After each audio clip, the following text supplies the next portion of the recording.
I started back in 1990 when I took this job. This is my second employee actually with the tribe because I worked for them back in the 70s as well.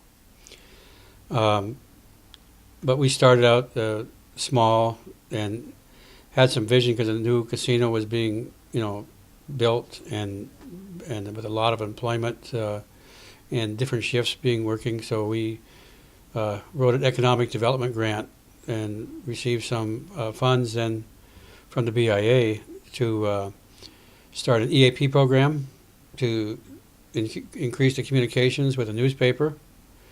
We also increased some equipment and saws at the pallet plant we had. We had a pallet plant called LDF Industries. In fact, I later, at one time, became the CEO of that on top of my other job. So until at a time when it burnt down, unfortunately. But anyhow, we started that way, small, and then we grew. We were located at the community center at that time, and then we got bigger. So we were moving. We moved on over to a older building over where the smoke shop is right now, and we operated out of there with the newspaper, the LDF News, which was about a 28 to 32 page publication we had every month, and we sold advertising in that about up to $5,000 a month to help support it, and of course with general fund. Um, so we've been doing a lot of planning, strategic planning. We've had a close relationship with LDF UW Extension, Brian Gochi, who came in about that time too, and so with the core crew, we just started to develop and had got grant writers in to work for us. Took on did A&A grants to get the GIS planning and mapping. So it would be a coordinated effort with the tribe to each of the layers of the tribe, like the forest, the wetlands, the lakes, the houses, all those layers could be put on top of each other, and so we'd have that access to be able to put them together or take them apart and whatever. And so that's how we grew as a planning department. And then we wrote a grant, and we did a heritage tourism. We worked with Pat Robick, who was historic preservation officer and actually worked land management at the time too. And we became a heritage tourism destination of one of the 20 sites in the United States. And so we publicized that along with our Chamber of Commerce as well. When we realized we needed a full service bank too to do personal loans and with a loan officer, and we did other funding through HUD and a few other sources, USDA, to come up with the facility that we're now in. So we moved across the street then and tore down the other building that we were in. And we're able to have a full-service bank facility that we rent out to now our second banking institution here. So so we do a lot of strategic planning, for the tribe, for the tribal council, for programs. We help out with grants. We're doing GIS mapping. We've gotten, I guess, for the community development part and the buildings of the roads, the water, sewer, the buildings, that we've done just a lot of that. We have over 5 miles of sidewalk on the reservation now with our planning that we've done, and those have come up not because we want to do projects like that. It comes from the community. We always ask the community and have public meetings, do community surveys, trying to get the input and then take everything then to the tribal government to make a final decision. So it's been a lot of hard work. It's been really interesting. Wow. We've had, all the way from the Family Resource Center to domestic abuse to the safety building to the many, many roads that we have here. We're one of the projects we're actually very proud of is that we've replaced all the the old sewer lines that had asbestos in that were lined with, that they tell us wasn't a danger, but when you work on them, they can be, especially. So we were able to get all those replaced now with almost all grant money, probably totaling to about $10 million. Well, number one, we're looking at the reservation to see how much enough is enough. 86,000 acres, but a third of it's water. And so, and then you talk about what we do have, how much is preserved for hunting or whatever. There's really not a lot of space when you think about it. Right now, we do have some ongoing projects this has been really a big year for big projects. And we have a $2 million water and sewer project that we're doing. We're putting in 2 new lift stations and upgrading a lot of them, putting some new water line down and some sewer line all the way over to Thoroughfare Road. We had to get easements from the school to go on their road too, behind the school. And so that'll connect to the new youth center then that's being built as well. And so with that, we had the new youth center project that started this year.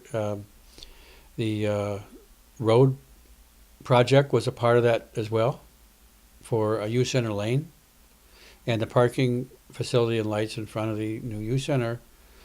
And then the Indian Bowl is the Waswaganing Indian Bowl and Culture Center. So that has begun.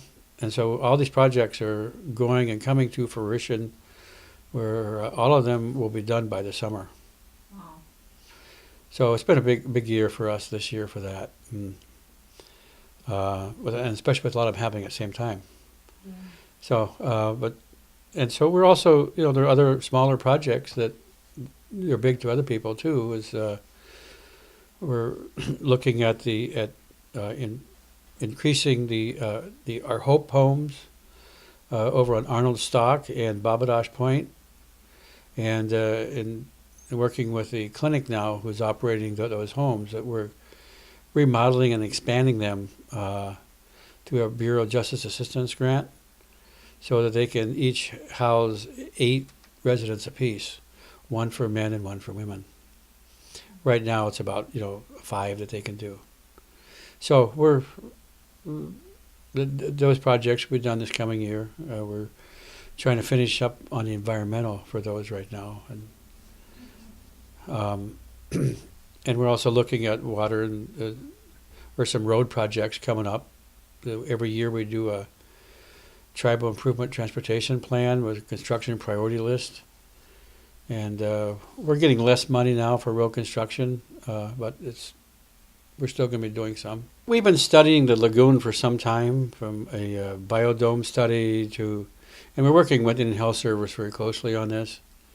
And so now we have with Indian Health Service funding, did a RFP for a contractor to help with a wetland study. And so we're looking at doing, number one, improving the lagoon drainage with some more clay and in the area where it is now, and then doing an overflow across the road to a new area for 10 acres that would be like a seepage cell, and so it'd be like you'll never even know that it's a lagoon over there. It'll look like scenery to us. Yeah. We can actually make a park around it. And so that's a study that we're doing, and seeing if for sure that'll work. And that'll get us another 25 to 40 years by building that.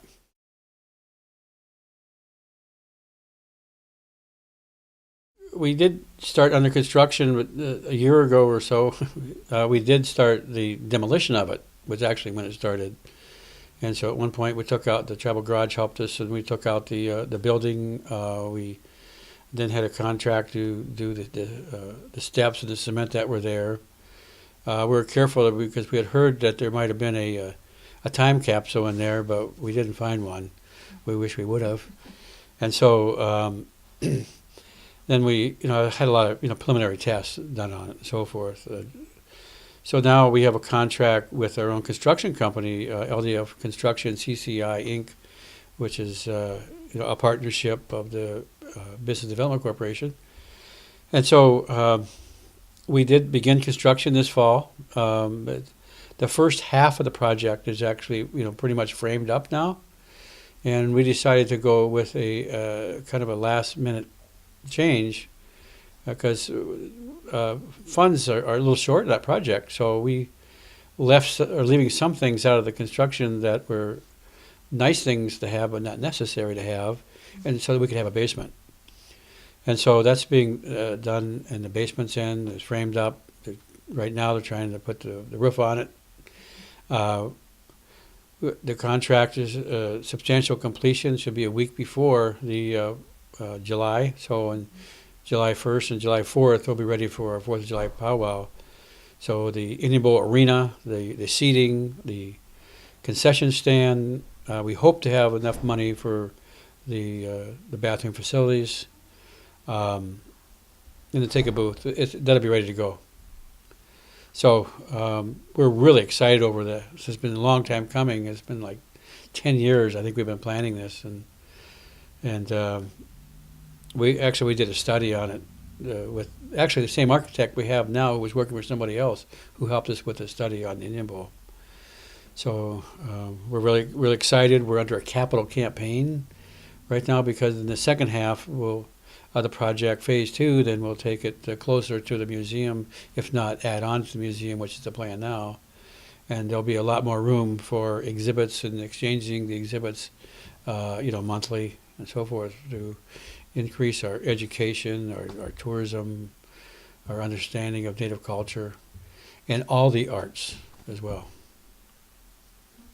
I've enjoyed my tenure here so far. I know it's going on for a while, I guess, but every day is a new experience in planning, it seems like, and there's always something new and exciting, and there's problems, there's crises, and we're here to help the tribe accomplish its goals and objectives. And so, there's always something going on. There's always deadlines in the grants. We've been really lucky. I'm lucky to have really a good staff here at planning, and a lot of people who actually really care about the community, care about what they do, and they're good at what they do. And so I'm just happy to have this team that does a phenomenal job and just a lot of work that they do throughout the year.